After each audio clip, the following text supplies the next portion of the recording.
Abra sua Bíblia no livro de 2 Reis, capítulo de número 20. E nós vamos meditar um pouquinho na palavra do Senhor.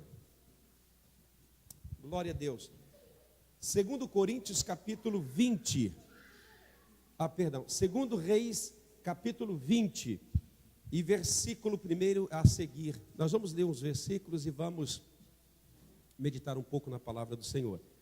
Eu quero dizer a você que se tem um lugar que o homem fica humilde, é na presença de Deus. 2 Reis, capítulo 20. Se há um lugar de transformação, é na presença de Deus. Olha para essa pessoa que está do teu lado. Seja bem honesto e diga assim: olha, o único lugar que me faz humilde é na presença de Deus. Diga mais a ela, fala assim: o único lugar que me leva a reconhecer o teu valor é na presença de Deus. Sabia disso, irmãos? Quando você está na presença de Deus, o maior inimigo seu, você começa a amá-lo. O maior opositor seu, você começa a respeitá-lo, porque você está na presença de Deus. O único lugar que o homem se torna humilde é na presença de Deus. E o único lugar que nos dá a capacidade de dar valor a essa pessoa que está do teu lado é na presença dele. Amém? Glória a Deus. Versículo 1 diz assim: naqueles dias. Eu quero que você encha a boca agora, como se fosse comer aquela comida mais gostosa que você gosta.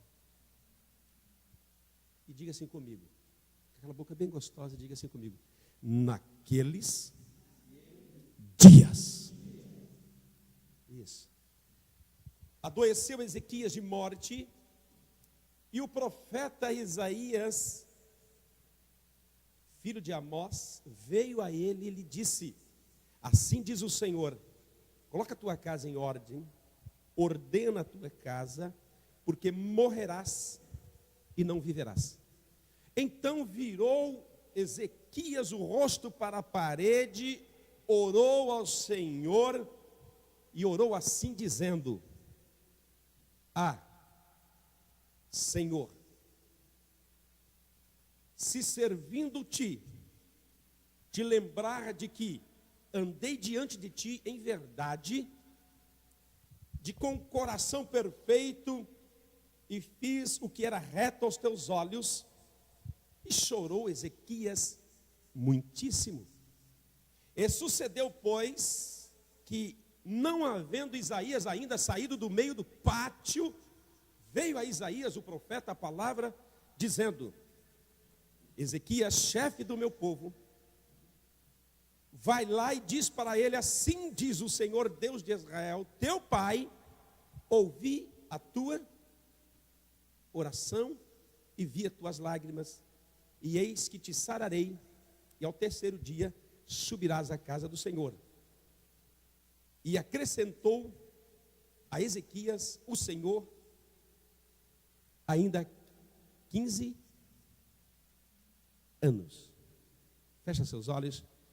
Pai, estamos rendidos à tua palavra. Fala conosco, ajuda-nos em nome de Jesus. Amém. Podeis assentar?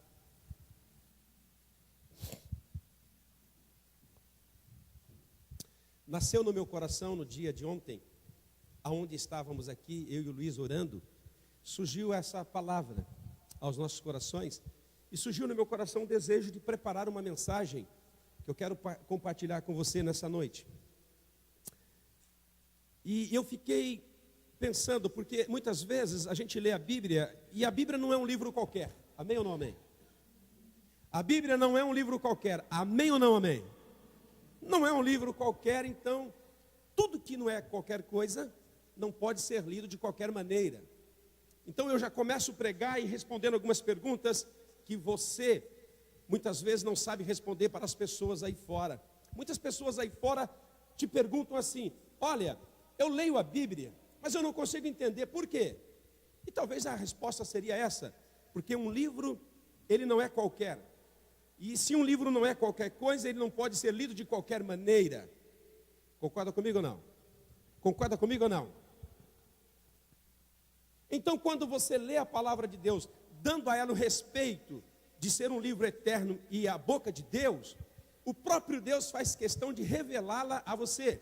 E quando Deus começa a revelar a sua palavra aos nossos corações, a nossa vida não é mais a mesma. Porque o hino diz assim, que Deus nos aceita como é, mas jamais nos deixará como somos, Ele sempre transformará a nossa vida. E meditando nessa palavra, eu disse para o irmão, as pessoas elas gostam de pregar. A verdade, todo ser humano, todas as pessoas que estão sobre a terra, elas gostam de um pouquinho de glória. Elas gostam de um pouquinho de aparecer. Eu gosto, você gosta ou não? Ou é só eu? A gente não gosta? Quando alguém chega e fala, nossa, que corte de cabelo bonito.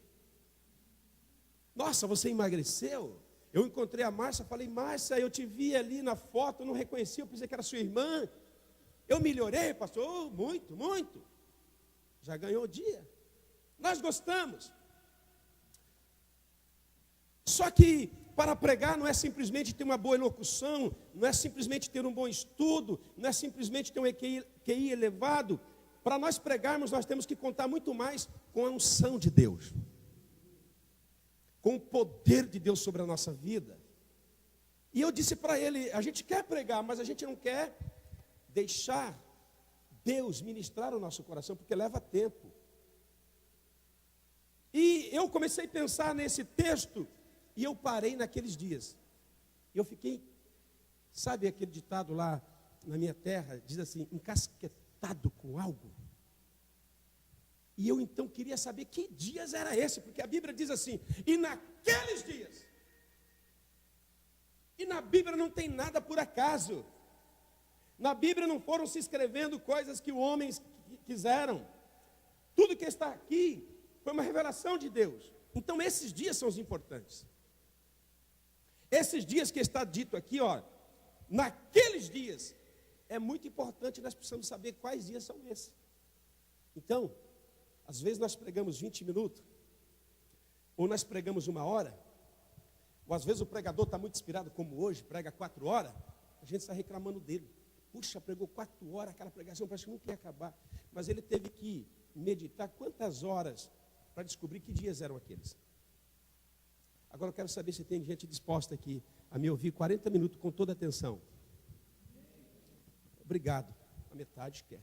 Eu quero saber se aqui tem algumas pessoas que querem me ouvir com toda atenção, dando valor a essa palavra, que levou tempo para Deus ministrar no nosso coração. Pergunta para o teu irmão, que dias eram aqueles? Pergunta para ele, você sabe os dias que eram aqueles? Eu vou pregar só nesse ponto, porque eu acho que vai ser o suficiente. Que dia eram aqueles? Ezequias, era filho de Acás. Essa era a linhagem de Davi. Essa é a tribo de Judá. Você sabe que o último rei, chamado Salomão, teve um império nas suas mãos. Teve a glória.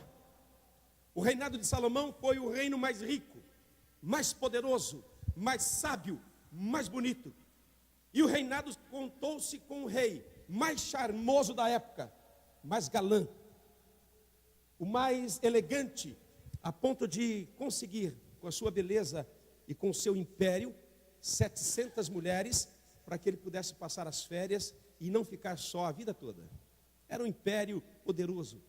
Mas nós vemos que o rei mais sábio do mundo, como todos nós, porque a Bíblia diz que todos os homens que viveram sobre a terra não são diferentes, são todos iguais, têm os seus altos e baixos. E a Bíblia diz que o rei mais sábio, o reinado mais poderoso, o reinado mais glorioso, o homem mais inteligente que já houve sobre a terra, a Bíblia diz assim que no fim do seu reinado, quando ele estava ficando velho, as suas mulheres o corromperam. E a Bíblia diz que Salomão agora, ele começa então a adorar os ídolos. Salomão agora, ele começa então a colocar a sua fé em coisas passageiras e terrenas. E a Bíblia diz que Salomão então se desviou da presença de Deus. A partir daí, o reinado de Israel nunca mais foi o mesmo.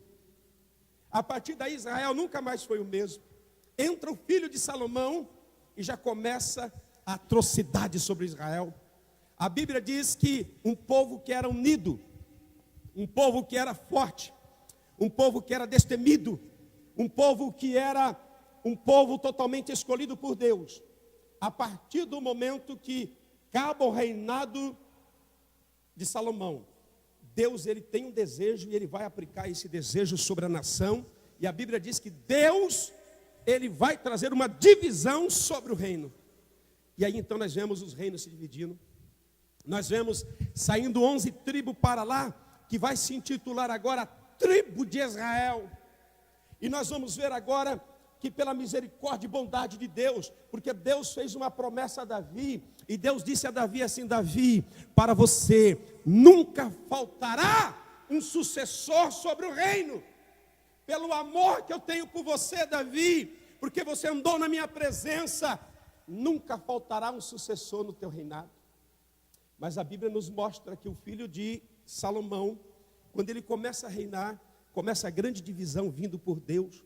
Sai então Israel para lá com 11 tribos, e agora então, nasce a tribo de Judá, nasce a tribo que Davi era rei, e essa tribo agora tem o reinado nas suas mãos, vem Roboão, vem os reis, vem divisões, o reinado nunca mais foi o mesmo. Davi, excelente rei, Salomão, excelente rei, mas depois daí, o reinado entrou em declínio de uma maneira a qual a tragédia se instalou. Agora nós estamos muito lá na frente, nós temos um rei que chama Acás. E a Bíblia diz, quando você vai ler a história dos reis, quando você vai ler essas cartas, sempre no terceiro versículo ou segundo versículo de cada livro, você vai ver se reinou bem ou se reinou mal. Quando reinava mal, a Bíblia dizia assim: e fez diante dos olhos do Senhor aquilo que era mal. Se fosse um rei bom, está escrito lá, e fez o que era reto diante os olhos do Senhor. Olha para essa pessoa e diz assim: o pastor já está pregando. Fala assim para ela: nós temos que fazer o que é reto diante dos olhos do Senhor. E a Bíblia diz no versículo 3, quando você pega a Bíblia e começa a ler, por exemplo, nós não vamos ler, eu vou mencionar aqui. Quando você começa a ler o capítulo 16 de Reis, aqui onde estamos, nós vamos ver que Acás, que é da tribo de Judá, ele fez o que era mal aos olhos do Senhor. Olha aqui, eu estou pregando para você, segundo Reis capítulo 20, eu estou pregando para você aquilo que a Bíblia está dizendo. E naqueles dias, eu estou pregando naqueles dias, Acás está reinando. Só que Acás, ele vem fazer o que era mal diante dos olhos do Senhor. Acás, ele é um rei, a qual está reinando de acordo com as suas vontades e seus desejos. Olha aqui para mim, o que está acontecendo aqui? O reino de Israel, o reino de Judá, tem os seus reis, mas quem governa eles é a Síria. O império sírio está reinando as tribos. Judá e Israel estão pagando tributo para a Síria, para Senaqueribe. Estão pagando impostos, estão mandando presente. Então eu entendo que naqueles dias eles tinham rei. Eles tinham sua pátria, mas era uma pátria que estava governada por um povo ímpio. Porque os reis se vendiam, os reis entregavam as suas pratas. É como no Brasil, é como no Japão. Não pensa que o Japão vai guerrear contra a Coreia. Quem guerreia contra a Coreia é o país que manda no Japão, que é a América. A América é a milícia do Japão. Mexeu com o Japão, mexeu com a América. Mexeu com o Trump. Por quê? Porque o Japão banca a América para que eles sejam a milícia. Está acontecendo isso aqui em Israel. E Acás, então, ele começa o seu reinado de uma maneira tão terrível, que ele vai nas cidades vizinhas e ele vê os santuários dos ímpios, eles vê os locais de holocausto dos ímpios, ele vê os locais de sacrifício, e ele traz tudo para Israel. Ele começa a trazer uma imitação para o povo de Israel. O povo de Israel naqueles dias estavam totalmente corrompidos. O povo de Israel naqueles dias, eles estavam totalmente corrompidos de uma tal maneira, que você olharia e falava, meu Deus, aonde está Deus no meio desse povo? Era um povo que os seus líderes os corromperam. Mas a Bíblia diz que todo homem que nasce, ele morre. Todo homem que nasce, ele morre. O único homem que nasceu e não morreu é Jesus Cristo. Mas todos os homens que nascem, ele morre. E o reinado de Acas acaba. Os dias de Acas acabam. E agora então, quando você começa a olhar o capítulo 17 e 18, vai começar alguém reinar no lugar dele. E para que pudesse haver um sucessor, não era escolhido pela sociedade. Para ser um novo rei, tinha que ser da linhagem real, tinha que ser o filho do rei, o príncipe. E havia um príncipe chamado Ezequiel. E a Bíblia diz que naqueles dias, ele começa a reinar no lugar do pai Acas, com 25 anos de idade. Agora pensa comigo, o príncipe Ezequias, ele tinha 25 anos de idade, quando o pai morre, ele começa a reinar. E a Bíblia diz no versículo de número 3 ali, que ele reinou retamente diante dos olhos de Deus. A Bíblia diz que Ezequias agora, ele vai reinar, e ele vai andar direito na presença de Deus. Mas antes de entrar no reinado daqueles dias, eu quero dizer para você, Ezequias era um homem de Deus, só que o pai não era, a família não era, mas ele se manteve fiel a Deus, mesmo não sendo rei. Porque quando ele começa a reinar, ele tinha 25 anos de idade, e ninguém começa a ser bom, e ninguém começa a ser de Deus, só porque tem uma autoridade na sua mão. Ezequias não começou a ser um bom rei, porque agora ele era o rei, eu vou mudar. Não, é porque ele já era de Deus, e Deus estava aguardando o momento que ele subiria no reino e mudasse a história de Israel. Posso ouvir um amém? Agora a Bíblia diz que existe um novo rei. 25 anos agora, Ezequias começa a reinar. E Ezequias agora começa a trazer então uma mudança para Israel, para a tribo de Judá. E ele não vai começar pela política que governamentava aqueles dias. Ele vai começar a transformação do país pela casa de Deus. Porque o seu pai Acas tinha fechado a porta do templo. O seu pai Acas tinha feito com que a casa de Deus, o templo de Deus, fosse fechada. E a lei a lei foi decretada, ninguém adora mais o Senhor nessa casa. E quando você lê a Bíblia, você vê a importância do templo de Israel para o povo de Israel. Querido, esse lugar aqui, não foi Deus que mandou fazer para a gente. Não foi. Este lugar aqui, Deus nos deu graça para conseguir, ele é de alguém. Mas aquele templo de Israel era tudo para Israel. Agora não havia mais adoração a Deus. Agora não havia mais sacrifício a Deus. Agora não havia o povo que vinha das cidades para adorar a Deus naquele templo. Porque a casa fechou.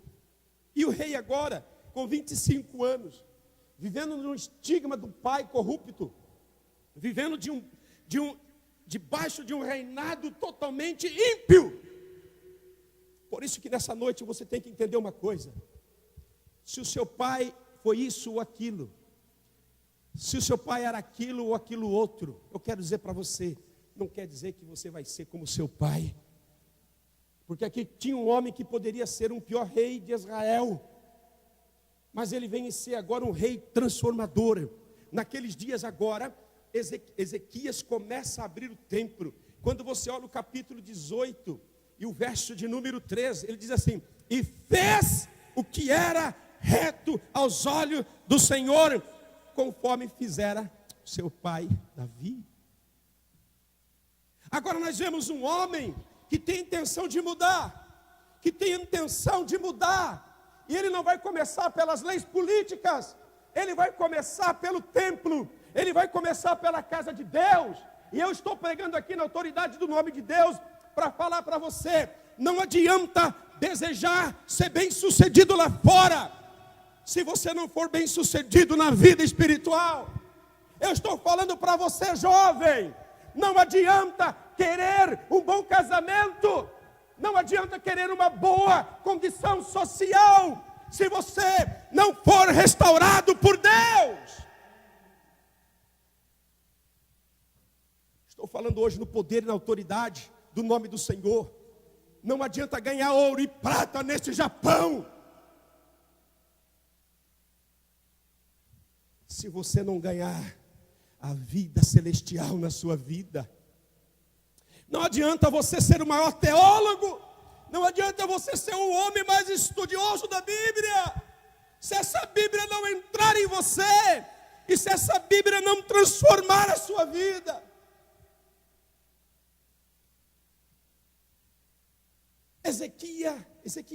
Ezequias começa a fazer uma mudança, e a mudança começa, e ele no versículo de número 4 diz assim: Ezequias agora tirou os altos, e quebrou as estátuas, e deitou abaixo os bosques, e fez em pedaços a serpente de metal que Moisés tinha feito. O povo estava adorando até a serpente de metal que Moisés tinha feito. Ezequias, aqui o rei agora ele vai lá, ele corta os bosques, e ele diz: ninguém vai queimar incenso mais nos bosques, nos montes, a outro Deus a não ser o Senhor. Ele pega, olha aqui, ele pega a serpente de metal que Moisés tinha mandado fazer, que agora estava sendo adorada, e ele faz em pedaços. No versículo 5, diz assim: no Senhor Deus de Israel confiou de maneira que depois dele não houve outro rei. A Bíblia diz assim, que depois de Ezequias não houve outro rei como ele, que veio trazer uma mudança tremenda. Igreja, eu creio que nós estamos trabalhando para uma igreja que vai transformar a nação, que vai transformar a sociedade. Creia nisso. E a Bíblia diz que não houve rei como ele, depois dele não houve outro igual. O versículo 6 diz assim: por que não houve outro rei igual a ele? Versículo 6 do capítulo 18 diz assim: porque ele se achegou ao Senhor e não se apartou de guardar os mandamentos do Senhor. O que nos vai fazer a diferença não é estar com o Senhor, é permanecer com o Senhor, é não se apartar dele. É isso que vai fazer a diferença. Agora está um homem que entra para reinar, vai lá para a sociedade, vai lá no Júnior, para lá, bicho, obedece à autoridade, foi embora. Agora nós estamos vendo um rei que começa a transformar o seu país, o seu mundo, o seu lugar. E a transformação nunca vai começar por cima, nunca vai começar lá, vai começar onde nós estamos. E começa com as coisas de Deus. A Bíblia diz no versículo 7: assim foi o Senhor com ele, para onde quer que ele saía, se conduzia com prudência e se rebelou contra o rei da Síria, e não mais quis servir a Senaqueribe. Agora nós estamos vendo um rei, que mesmo tendo um pai ímpio, que mesmo ter vivido por 25 anos debaixo de um império ímpio, sem adorar a Deus, sem entrar na casa de Deus, agora quando o reinado vem para a sua mão, ele vai desbloquear a casa, ele vai desbloquear o caminho, e ele vai dizer: o templo agora é aberto, agora nós vamos novamente erguer a bandeira de Jeová, agora nós vamos novamente voltar a adorar o Senhor. Posso ouvir um amém? Porém, sempre que eu e você, igreja, queremos assumir uma posição de mudança juntamente com Deus, inimigos se levantarão. Olha que eu estou pregando. Eu estou pregando naqueles dias o que estava acontecendo. Porque segundo Reis capítulo 20 está dizendo isso. E naqueles dias, Ezequiel agora levanta a bandeira de Deus e diz assim: nós vamos mudar. Nós não vamos adorar mais a Balaim. Nós não vamos adorar mais a Baal.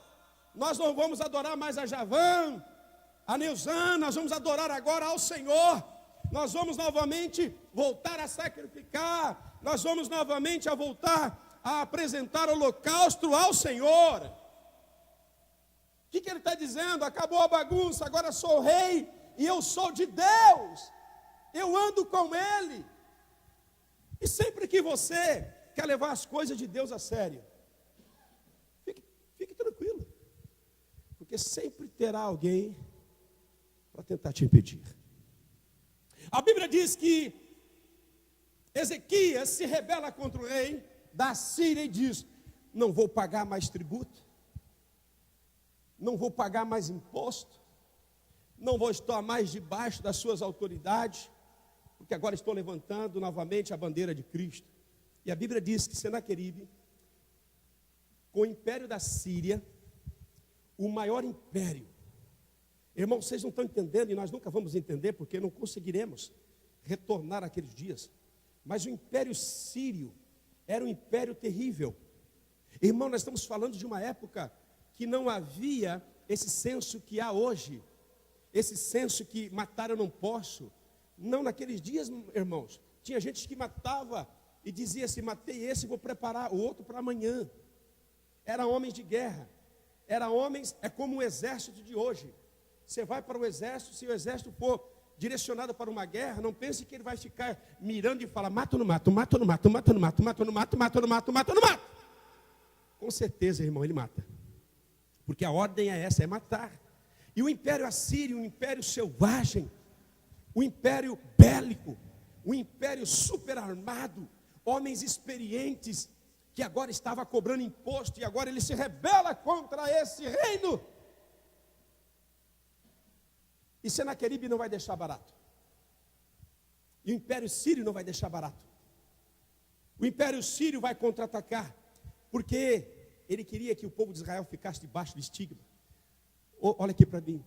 Todas as vezes que você deixar de ser reto para com Deus, todas as vezes que nós deixarmos de seguir a Deus, pode ficar tranquilo, irmão. Deus continua sendo Deus, mas Ele vai sair de perto de você.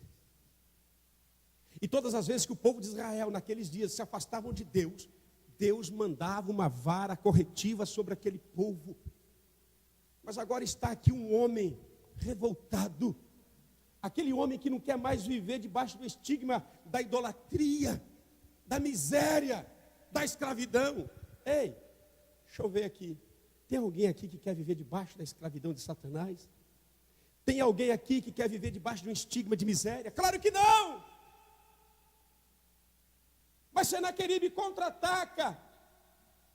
Afinal de contas, os recursos de Israel, o recurso de Judá, não seria mais administrado pela Síria?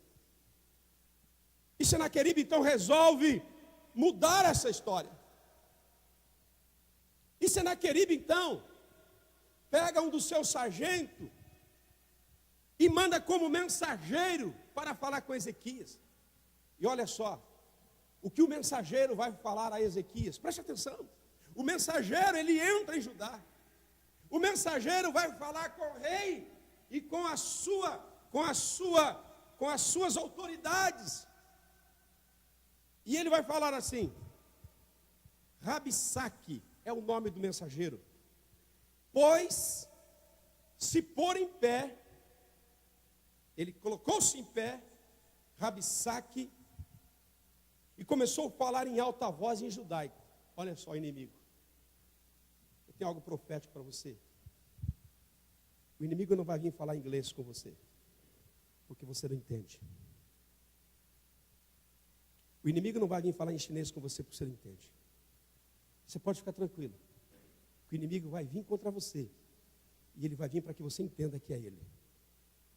Ele se coloca, um sírio, se coloca em pé e começa a pronunciar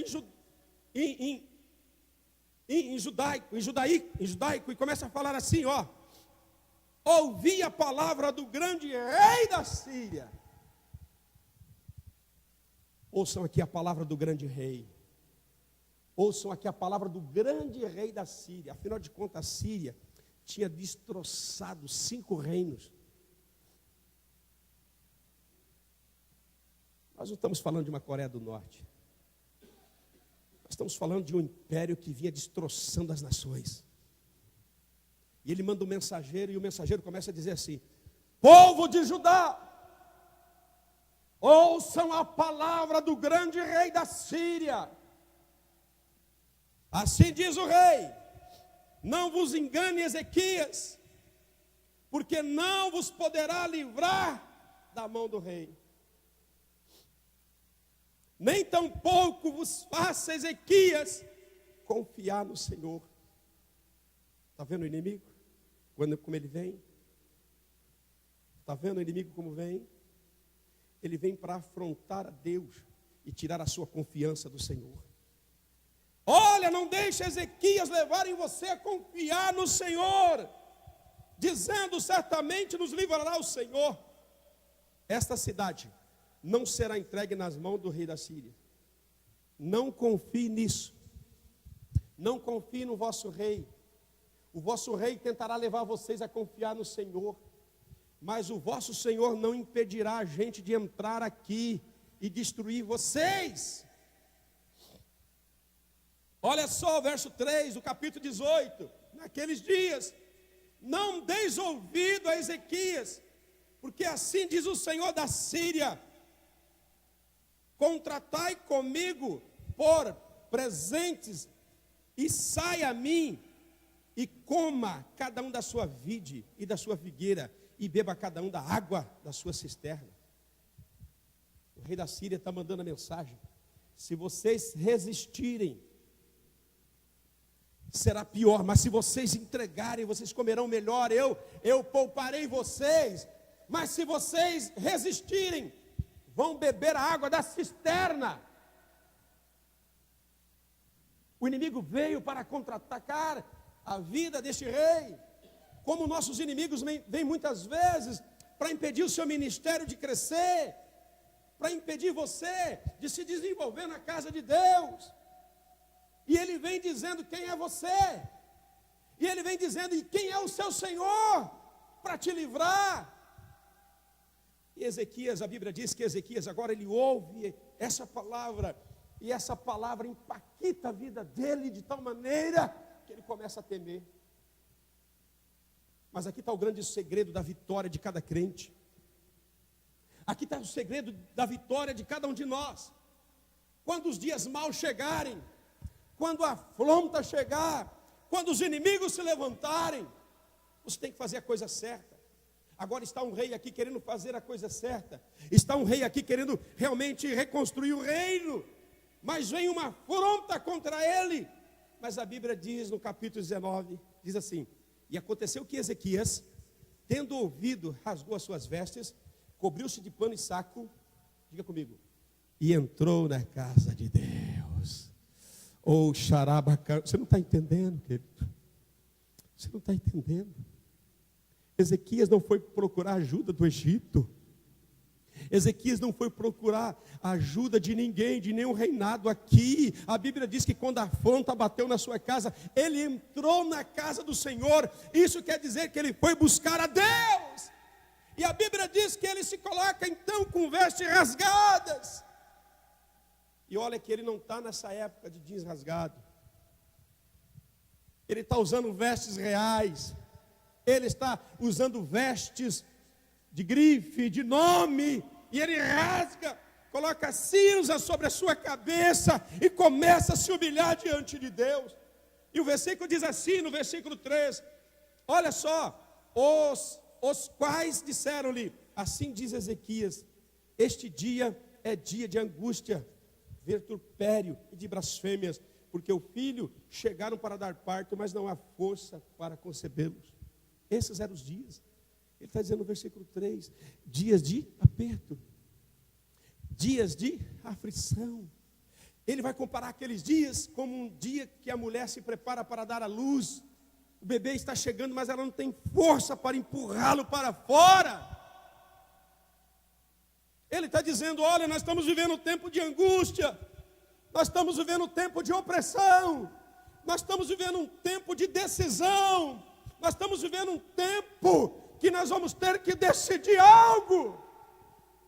E eu profetizo na sua vida que nós estamos num tempo de decisão, nós estamos num tempo de mudança, nós estamos num tempo de grandes aflições, nós estamos num tempo que quanto mais a nossa mente tenta entender a situação, menos entendemos. Ezequias está dizendo, o tempo está ruim, as coisas estão difíceis. Vai lá e fala para o profeta real. Olha a função do profeta. Isaías é profeta do rei. Vão lá e fale para Isaías que esses dias estão muito difíceis. E vamos entrar na presença de Deus para ver se algo muda. Diga para o teu irmão, casa que tem profeta, ouve a palavra de Deus.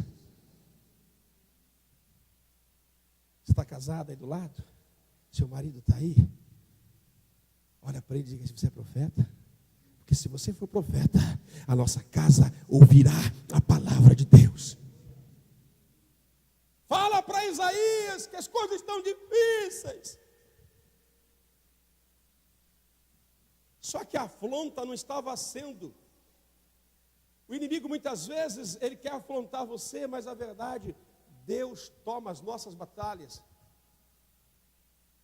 E olha só, no capítulo 19, verso 6, diz assim, e Isaías lhe disse, assim direi ao vosso Senhor, assim diz o Senhor, não temas as palavras que ouvistes, com as quais o servo do rei da Assíria me blasfemaram.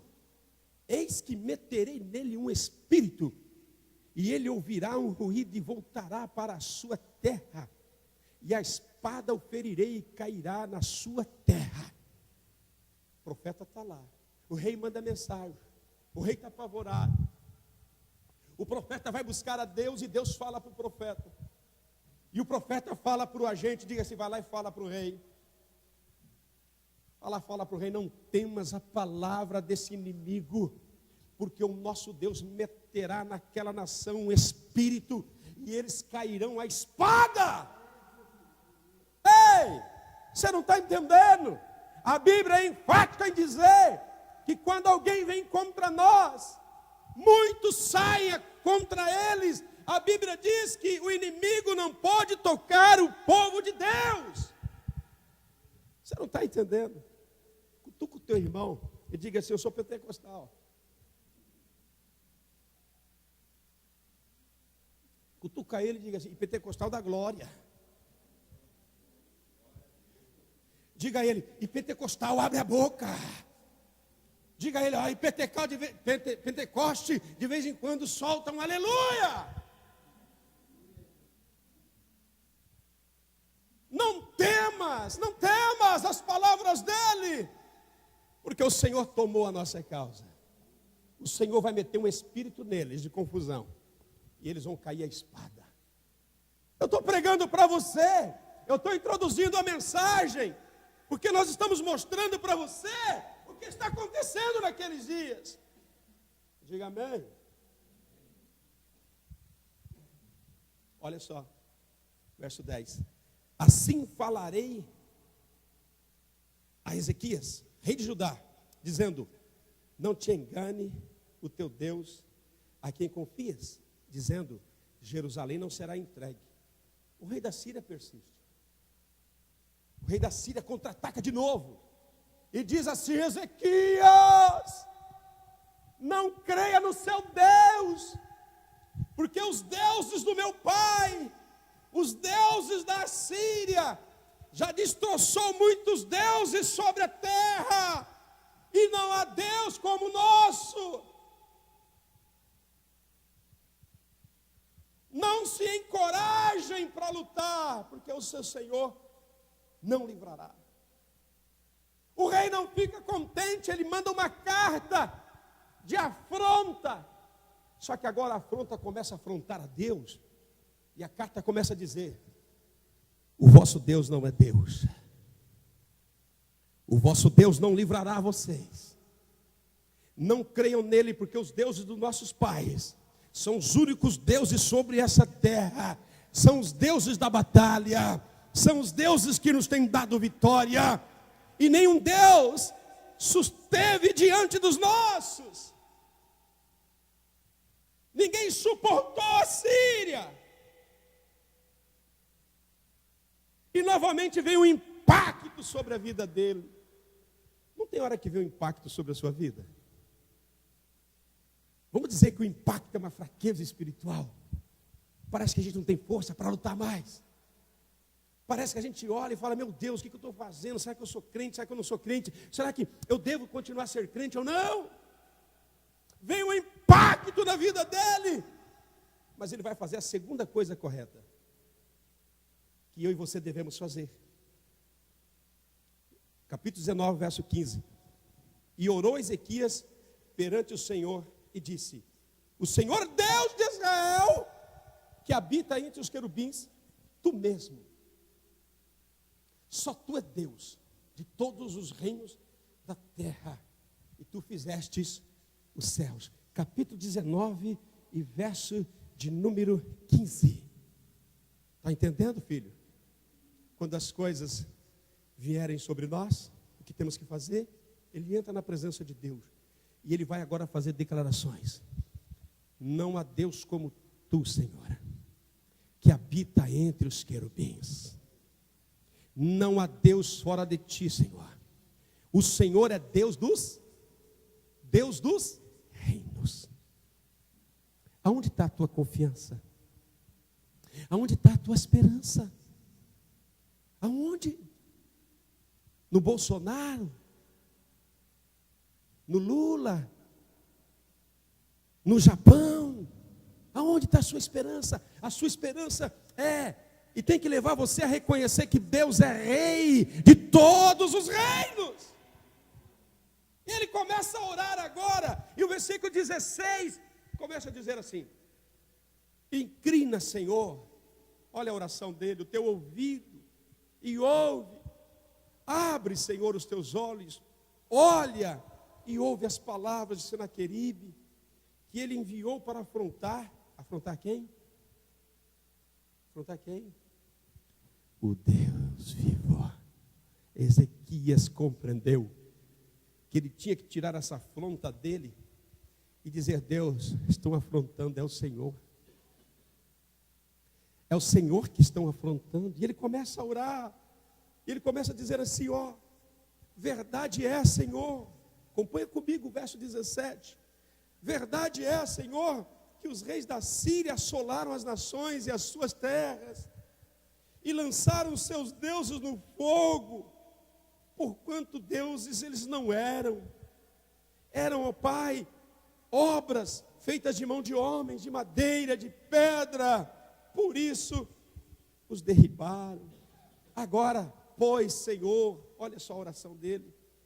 Agora, pois, Senhor, nosso Deus, se servir de nos livrar das mãos deste inimigo, e assim saberão todos os reinos da terra que tu és,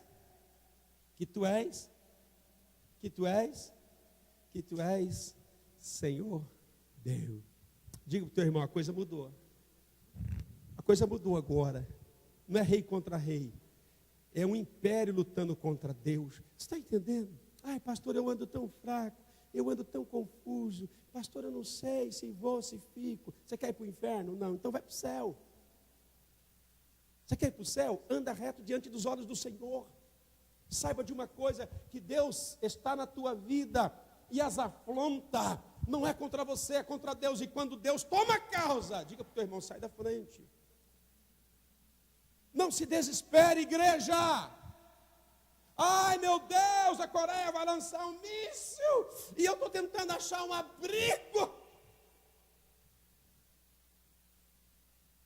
As informações que nos deram é o seguinte: quando lançar o míssil, você tem 15 minutos para achar um abrigo, porque o míssil leva de lá aqui 15 minutos. Onde você vai com 15 minutos? Onde você vai? Diga para o teu irmão, o único abrigo é no Senhor. Confia nele, espera nele. Deus não vai deixar você ser despedaçado e dizimado. O problema da igreja é que muitas vezes, quando o problema chega, a gente não entra na presença de Deus.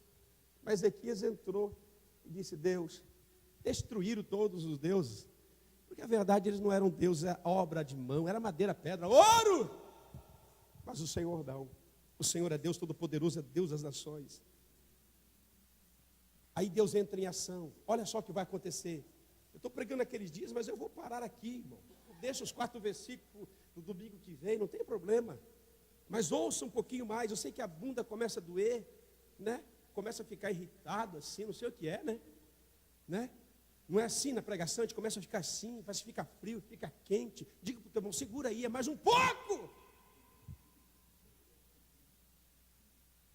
Verso 20. Então Isaías, filho de Amós, mandou dizer a Ezequias: assim diz o Senhor, Deus de Israel, o que me pediste acerca de Senaqueribe, rei da Síria, eu ouvi. Oh, eu ouvi. Ah, eu ouvi. Diga para Ezequias que a oração dele foi ouvida.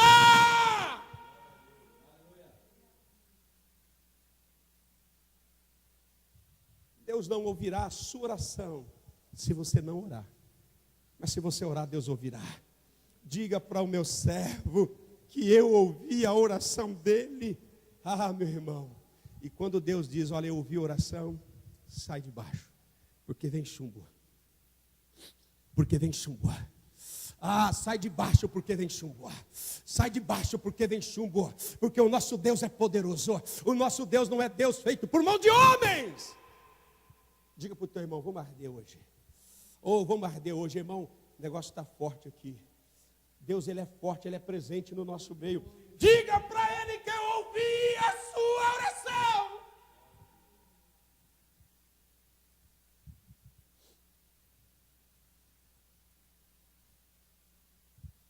E quando Deus ouve, olha o que vai acontecer. 19, 20, 33. Pelo caminho, olha o que Deus manda dizer ao rei. Olha, Ezequias,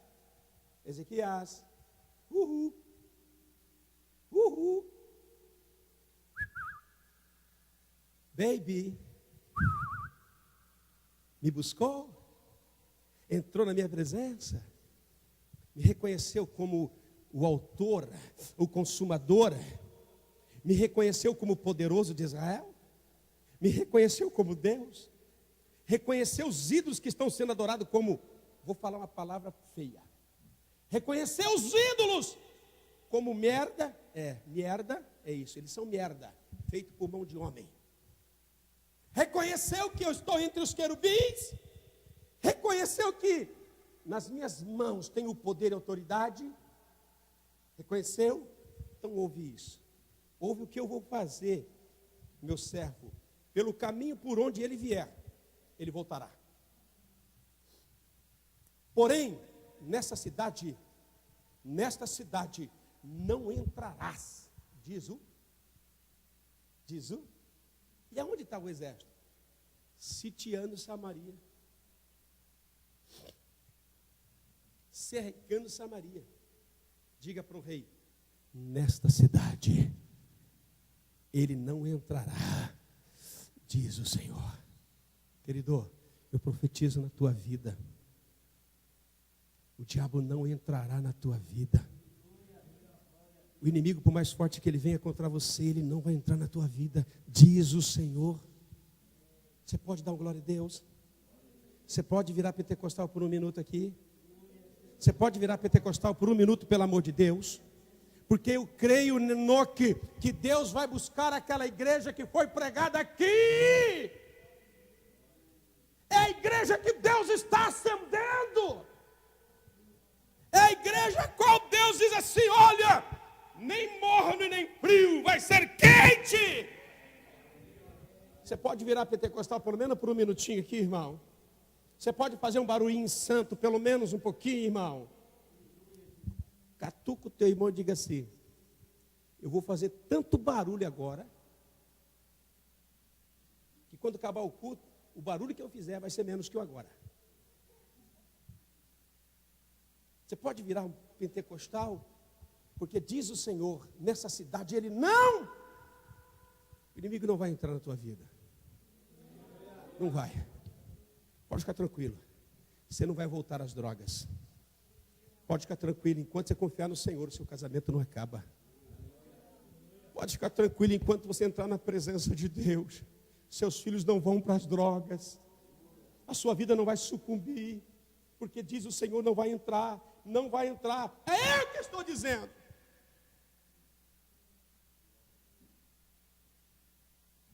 Porque eu ampararei a esta cidade para livrar por amor de mim e por amor do meu servo Davi. Não é nem por você, Ezequias, mas é pelo meu amor e pelo meu amor que eu tenho por Davi, que já não existe mais. A minha promessa que eu dei a ele, eu vou impedir então que este rei entre. Verso 35. Sucedeu, pois, que naquela mesma noite, diga comigo com boca cheia, boca de comer pudim, boca de comer picanha para os carnívoros, para as mulheres de salada, boca de comer salada. E diga assim: olha, e naquela noite saiu o anjo do Senhor e feriu o arraial da Sírios. Diga comigo assim com uma boca bem gostosa. E 185.000 deles, e levantando pela manhã cedo, ainda que todos eram corpos. Ai, pastor, estou numa luta ferrenha. Ai, pastor, a minha vida depois que eu me converti é uma luta constante. Tem hora que eu tenho vontade até de ficar ímpio de novo. Catuca, ele diz assim: céu ou inferno? Tu que decide, vaso. Quer arder com o capeta? Shalom, vai. Leva água, porque é quente. Leva gelo, porque o negócio ferve. Ai, pastor, está muito difícil, eu não consigo vir na igreja. Ai, parece que no dia do culto o inimigo se levanta. Ai, arma tranqueira no dia do culto, eu não consigo vir. Ai, meu Deus, eu não consigo vir nada. Acho que você não sabe qual Deus você serve. Nós temos que entender que o nosso Deus que nós servimos não é obras de feitas de mão dos homens. 180.000 anjos do Senhor feriu. Ezequias não precisou mandar o exército. Ezequias não pegou a espada. Deus olhou para um anjo, eu acho que é o menor. Acho que ele vai na milícia angelical, encontra Miguel. Miguel, é só 180 que eu quero matar. Se eu mandar você não vai perdoar a nação toda. Fica aí. Ele olha para o anjo querubim e fala: não vou te mandar porque a mensagem não é para você hoje não. Ele vai olhando na milícia angelical e os anjos estão ficando alegres comigo, e ele olha um anjinho: vou mandar você. Desce lá, anjo da batera. Só mata 180. E foi obediente. Amanheceu o dia, no arraial do Assírio, 180.000 homens estavam dizimados pela mão do Senhor. Ei, igreja, nós temos que entender que Deus quer lutar por nós. Deus quer ir nas nossas frentes. Deus quer pelejar as nossas pelejas. Deus quer batalhar por nós. Deus não quer que você se fira. Deus não quer que você morra. Deixa Deus lutar as suas lutas. Quando o diabo vier, diga a ele: não vieste contra mim, vieste contra o Senhor dos Exércitos. Quando a enfermidade vir contra você, diga: enfermidade, olha para cima, Ele é o meu Senhor. Quando a fraqueza vier, olha para cima e diga: fraqueza, olha para o autor e consumador da minha fé. É Ele que me mantém em pé, é Ele que me restaura, é Ele que me fortalece. Catuca o teu irmão e diga assim: pentecostal, pelo menos meio segundo, diga um glória. Irmão, eu acho que no céu vai só entrar pentecostal. Eu acho que no céu, meu irmão, eu acho que no céu vai ser um reteté de Jeová. Eu acho que no céu vai ser um negócio. Diga para o teu irmão para ajudar ele. Todos que é selado com o Espírito Santo vão entrar. Mas enquanto você está aqui, Deus quer te acender. Deus quer te acender. Deus quer te acender. Deus quer te acender. 180 mil homens estavam dizimados. A história mudou. A história mudou. Glória a Deus. Podemos pregar agora ou não? Só deu meia hora de introdução, cara. Podemos pregar? Podemos? Era isso que está acontecendo naqueles dias. A coisa mudou. A conversa mudou. Ezequias sai para fora. 180 mil lá no vale. Os abutres já querendo comer. Eu creio que ele enche o peito. E glória a Deus, aleluia, júbilo, tal. E vai. A história mudou. Ele conseguiu implantar. Ele conseguiu vencer o império mais poderoso que vinha contra ele. Agora ele estabelece a adoração. Agora tudo está bem. Agora ele olha como nós olhamos naqueles dias que a vitória chega. E a gente diz assim: meu Deus, eu nem creio, mas chegou a minha vitória. Chegou o meu dia. É o que está acontecendo naqueles dias. Agora o reinado está vivendo uma nova história. Agora o reinado está vendo que Deus é Deus, que Deus é Senhor, e que Deus, melhor de ser Senhor, é que está com eles. E agora eu começo a pregar. E adoeceu Ezequias de morte. Capítulo 20, verso 1. E agora então, olha o que acontece. Está com sabor de mel. E de repente, olha o que acontece com o cara. E naqueles dias, foi tudo isso aí. Adoeceu Ezequias de morte. E o profeta Isaías, filho de Amós, veio a ele e lhe disse assim: assim diz o Senhor, arruma a tua casa, porque você vai morrer e você não vai viver.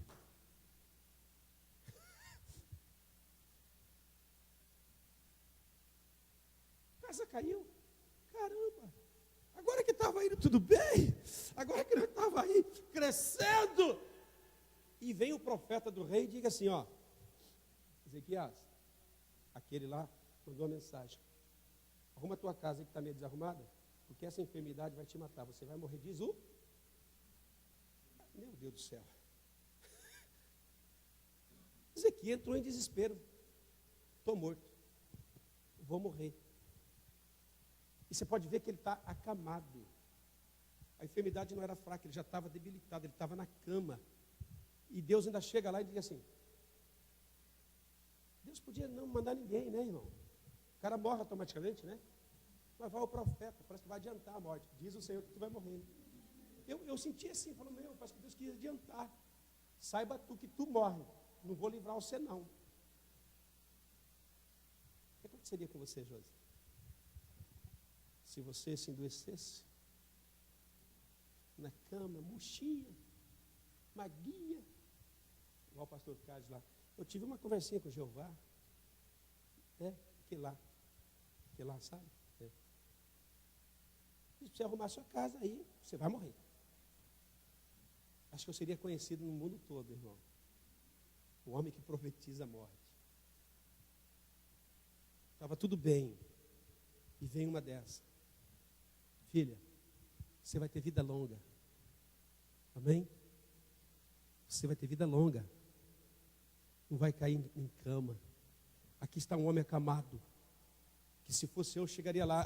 Ezequias, é o seguinte, grandes feitos, o Senhor é Deus, Ele é poderoso. Deixa eu fazer uma oraçãozinha aí. Enfermidade, sai!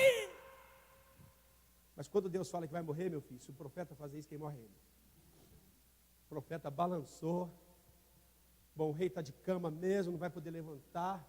Se prepara, porque vai morrer. Olha só que continua. Então enviou. Olha só a atitude de um homem de Deus.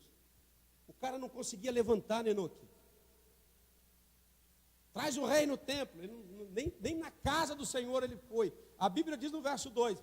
Então Ezequias virou o rosto para a parede e orou ao Senhor, dizendo: olha só. Olha a oração dele. Olha a oração do moribundo. Deus me livra! Deus, aonde o Senhor está, me cura!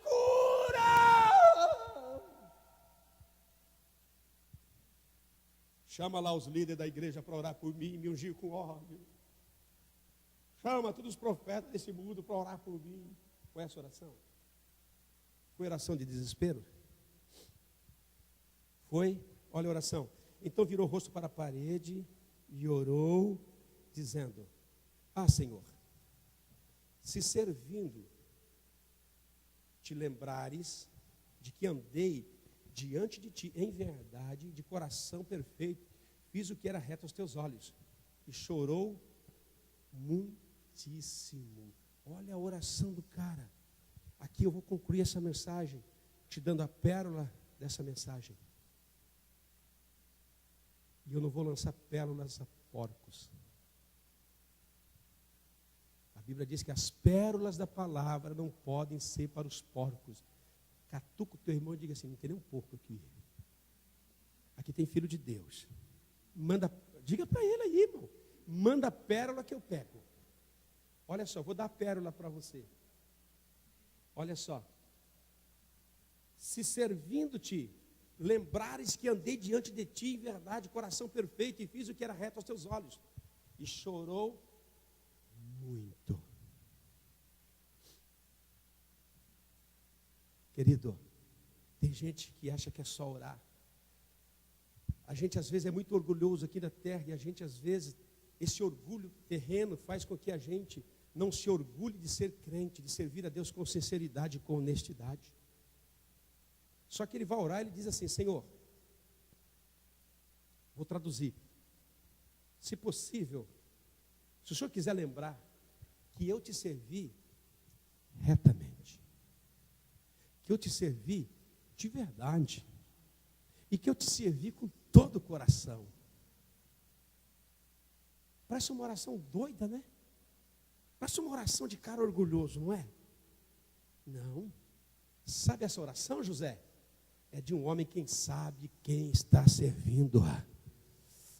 Irmão, esta oração é de um homem que sabe que Deus é Deus e que ele está servindo a pessoa certa.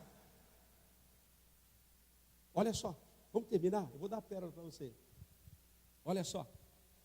E sucedeu, pois, que não havendo Isaías ainda saído do meio do pátio, veio a palavra do Senhor dizendo: volta. Olha só o versículo 5. E diz a Ezequias, chefe do meu povo: assim diz o Senhor, Deus de Davi.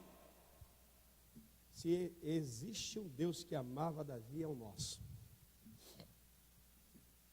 E Davi matou gente, prostituiu, foi horrível como pai, foi horrível como marido, fez tanta coisa errada, mas era um homem aquebrantado diante de Deus. Sabe, irmão, o que nos muda diante de Deus é o nosso aquebrantamento diante dele. É um coração que se quebra diante de Deus. Davi tinha um coração quebrado diante de Deus. E ele começa a dizer, olha,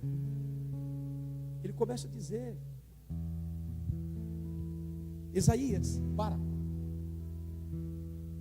Shalap, é isso em inglês? Stop. Shalap, cala, né? Stop. Ô baby, volta lá e diz para o meu servo,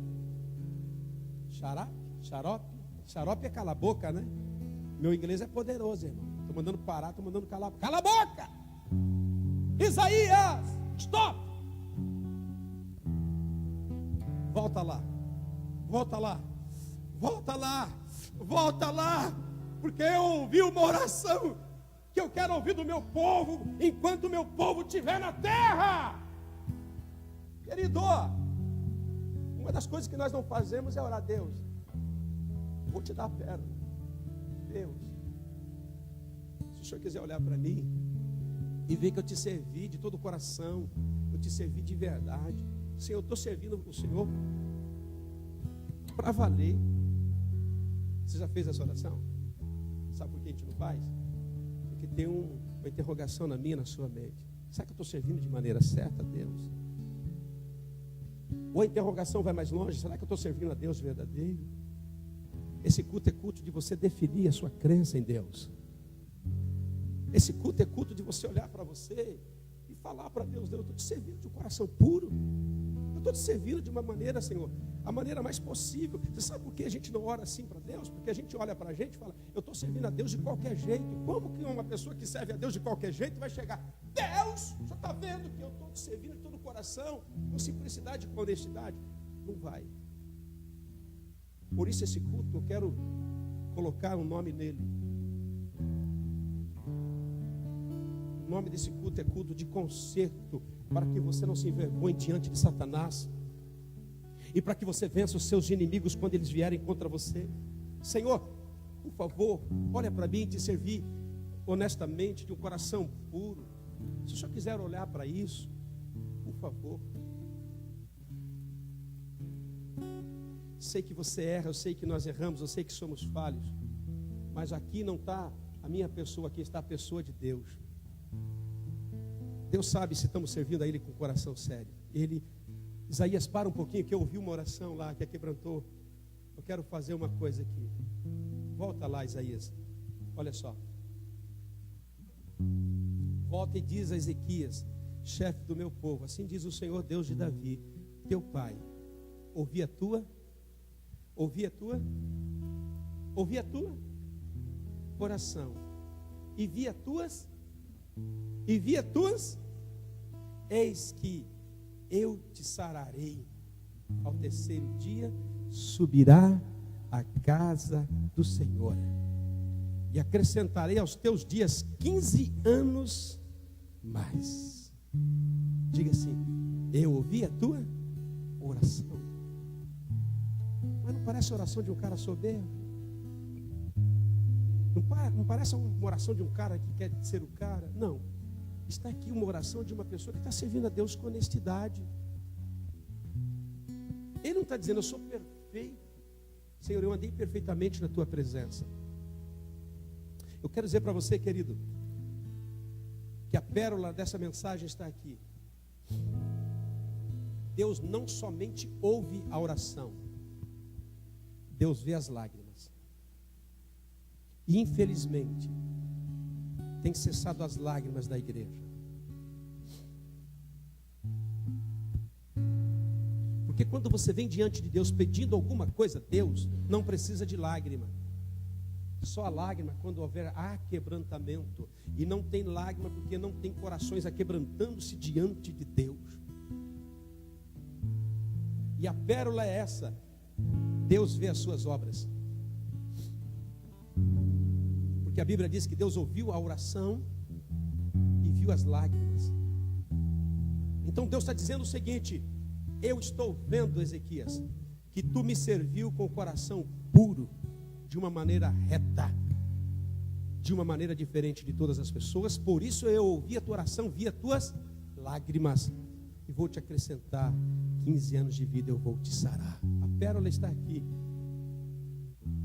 Deus, Ele vê aquilo que você faz para Ele. Ofertou, Deus vê. Dizimou, Deus vê. Orou, Deus vê. Veio à igreja, Deus vê. Foi atrás de uma alma perdida, Deus vê. Está prestando culto ao Senhor, Deus vê. Chorou, Deus vê. E a pérola é essa: Deus vê o que você faz. As minhas obras não são importantes. Não são. Para justificação, a Bíblia diz que ninguém será salvo pelas obras. A salvação é graça de Deus. Mas a Bíblia diz que Ele vê as suas obras e se alegra dela. Então, igreja, esse dia é dia de conserto, para que a gente possa olhar para aquilo que estamos fazendo para Deus e ver que isso está sendo reconhecido, e Deus vai ver as nossas lágrimas, o nosso labor nessa terra. A pérola é isso. Porque Ezequias orou simplesmente isso: Senhor, o Senhor está vendo o que eu estou fazendo para o Senhor. Mas pastor, fazer as coisas com Deus por interesse? Então eu preciso fazer as coisas. Não é. Deus está fazendo, não está falando para você fazer com interesse. Está falando que Ele vê aquilo que você faz. Tocou bateria hoje, Ele viu. Veio para o culto, Ele viu. Cantou, Ele viu. Trabalhou, Ele viu. Limpou a igreja, Ele viu. Não se preocupe. O pastor não viu. O irmão não viu. Ninguém viu. Ele viu. E isso vai contar. Deus está vendo o que você está fazendo. Deus vê aqueles dias que você dobra o joelho e fala: Senhor, mais uma vez errei, mais uma vez pequei, mais uma vez, Senhor, não consegui fazer o que devia, mais uma vez falhei. Porque até quando você reconhece aquilo que falha, você está servindo a Deus com o coração reto, com o coração puro.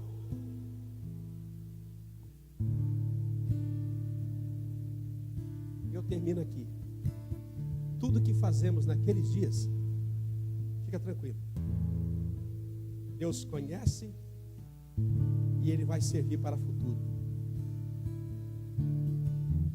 Porque como esse culto daqui a pouco também ficará naqueles dias.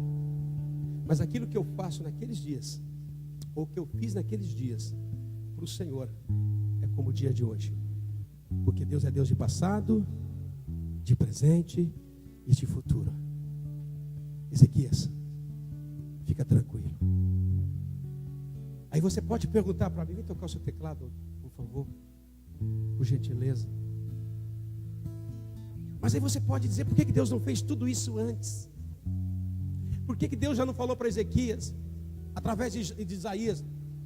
Por que Isaías não chegou lá e falou: Deus mandou falar que você está curado? Não seria mais fácil? Mas diga para o teu irmão: Deus não faz como nós. Deus é Deus. Talvez Deus queria ouvir essa oração. Pastor, por que esse dia mal chegou? Será que não está querendo ouvir a sua oração? Igual a oração de ontem na igreja aqui. Alguém orou agradecendo pela água da torneira. Senhor, obrigado porque nós temos água na torneira.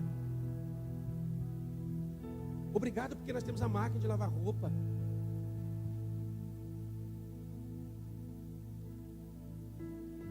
Às vezes as coisas não acontecem como nós queremos, porque Deus quer ouvir a sua oração. E uma coisa que Deus não consegue fazer, irmão, a Bíblia diz que Deus não rejeitará quem? Quem? Deus não rejeita quem? Quem? Aquele que tem o coração aquebrantado. Deus não rejeita aquele homem, aquela mulher que vem diante dele, fala: Senhor, meu desejo é te servir. Meu desejo, Senhor, é viver piamente a tua palavra. O meu desejo, Senhor, é andar retamente nos teus caminhos. Meu desejo na terra, Senhor, é te servir inteiramente. Deus, Ele olha para isso, querido. Eu quero orar por você.